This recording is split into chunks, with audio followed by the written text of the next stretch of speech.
Recently, I came across a speech by the British journalist Daniel Johnson, delivered at Oxford, where he raised a very serious question.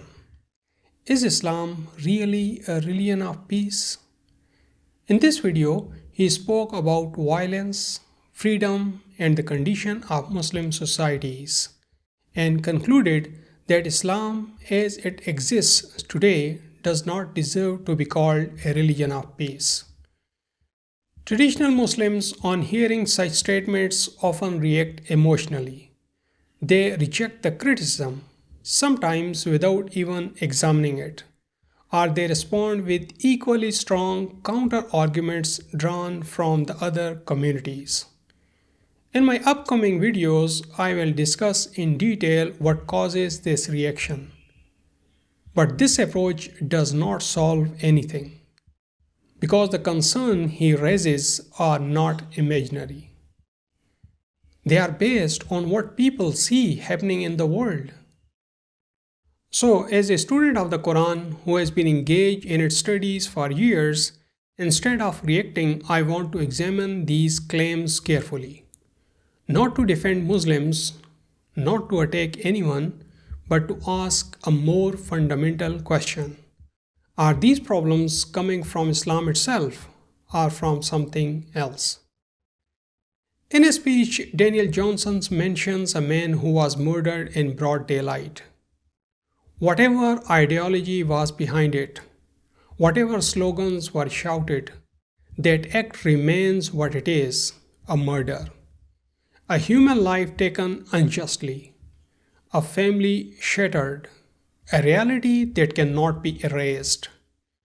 But the question we must ask is this: do such acts represent the teaching of Islam, or are they something else entirely?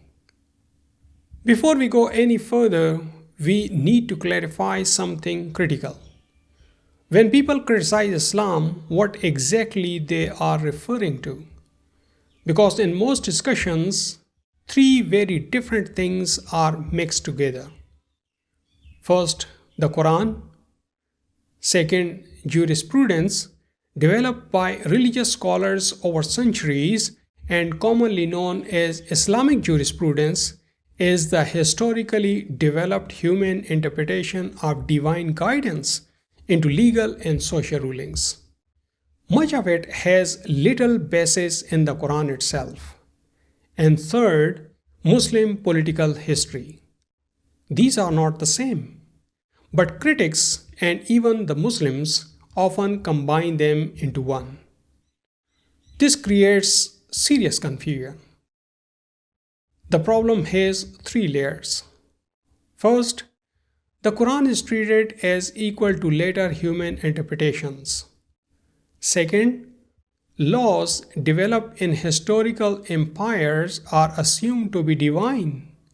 And third, present-day Muslim societies, which continue to be influenced by this historically developed framework, are taken as the direct reflection of Islam itself. This leads to flawed conclusion. Muslim countries is equal to Islam. But this is logically incorrect. Corruption in a Christian majority country does not prove that Christianity itself teaches corruption.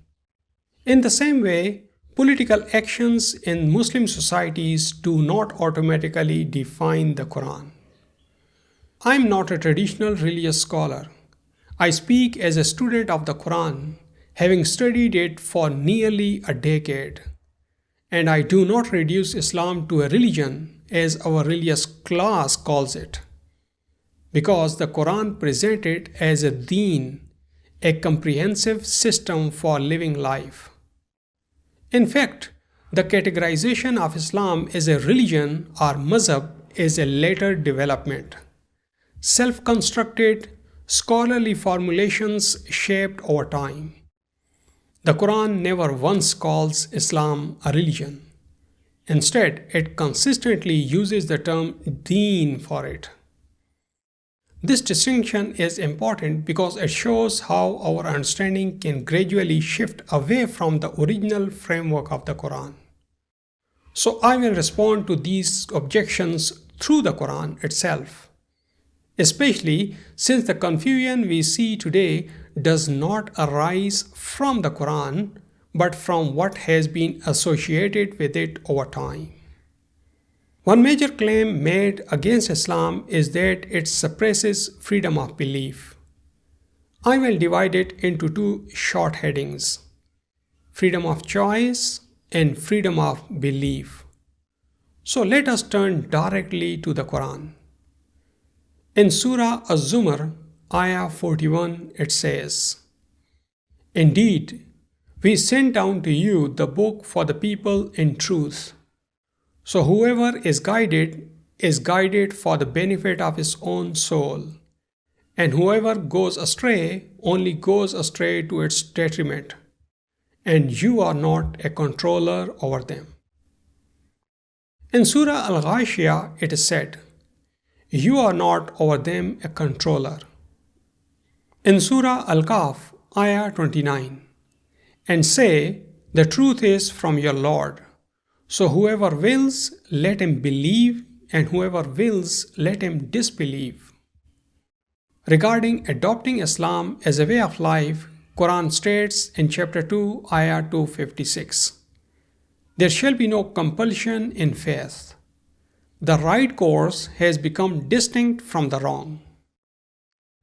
These are clear statements. They do not establish forced belief. They establish freedom of choice. So we must ask, on what basis it is claimed that Islam forces belief? Another strong accusation is that apostasy, leaving Islam, is punishable by death. In his speech, Daniel Johnson refers to cases like Mahmoud Muhammad Taha. This is a serious issue. But again, we must ask, do apostasy laws exercised in certain Muslim countries come from the Quran? The Quran repeatedly affirms freedom of belief.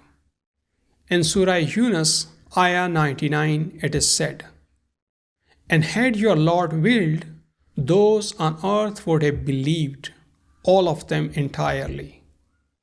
Then, O Muhammad, would you compel people so that they become believers?" Surah An-Nisa, Ayah 137. "Indeed, those who have believed, then disbelieved, then believed, and then disbelieved, and then increase in disbelief, never will Allah forgive them, nor will He guide them to a way. No worldly punishment is prescribed for them. Instead, the judgment is left to God." If there were a worldly punishment for apostasy, this would be the place to mention it. So where did the death penalty come from? The basis of such laws does not lie in the Quran. It lies in the historical literature that in the later period was effectively raised to a level of authority alongside the Quran. So such things developed later within classical jurisprudence, not from the Quran itself. So the real question is, are we criticizing the Quran or the later legal systems developed in its name? Another accusation is that Islam suppresses freedom of speech. However, this again results from conflating the Quran with later jurisprudence. When we turn to the Quran, we find a different approach. In Surah Al-An'am, Ayah 68, "And when you see those who engage in offensive discourse concerning our verses, then turn away from them until they enter into another conversation." Which means if the people who do not believe mock or ridicule the message, walk away. Again in Surah An-Nisa, Ayah 140, the order is reiterated. "And it has already come down to you in the book that when you hear the verses of Allah recited, that they are denied by them and ridiculed, so do not sit with them until they enter into another conversation. Indeed, you would then be like them." Again, the command is disengage peacefully. This is not coercion, this is non-participation. Surah Fussilat, Ayah 40. Indeed, those who inject deviation in our verses are not concealed from us. So is he who is cast into the fire better, or he who comes secure on the day of resurrection? Do whatever you will. Indeed, he is seeing of what you do. Which means judgment remains with the Lord. On the contrary, the Prophet faced mockery, rejection, and persecution. He and his companions were forced to leave their homes, first migration to Abyssinia, then to Medina. So who actually faced suppression? Yet the Quran does not command silencing others. It instructs patience and disengagement. So again, we must distinguish between what the Quran teaches versus what societies practice. What we have seen today is the beginning of a larger picture. Many criticisms of Islam are based on jurisprudence and present-day Muslim societies shaped by historical developments. The mistake lies in attribution. The Quran, jurisprudence, and history are treated as one when they are not. As long as this confusion remains, the conclusions will remain flawed. As a student of the Quran, I neither take issue with Daniel Johnson's harsh tone nor with the points he raises, because reality does not depend on my approval. What he presents from the Muslim societies in the name of Islam is a fact, and what I have presented from the Quran is equally a fact. In the next part, we will continue examining claims of Daniel Johnson, but with a clear principle. If Islam is to be judged, it must be judged by the Quran itself. Thank you very much for your patience and time.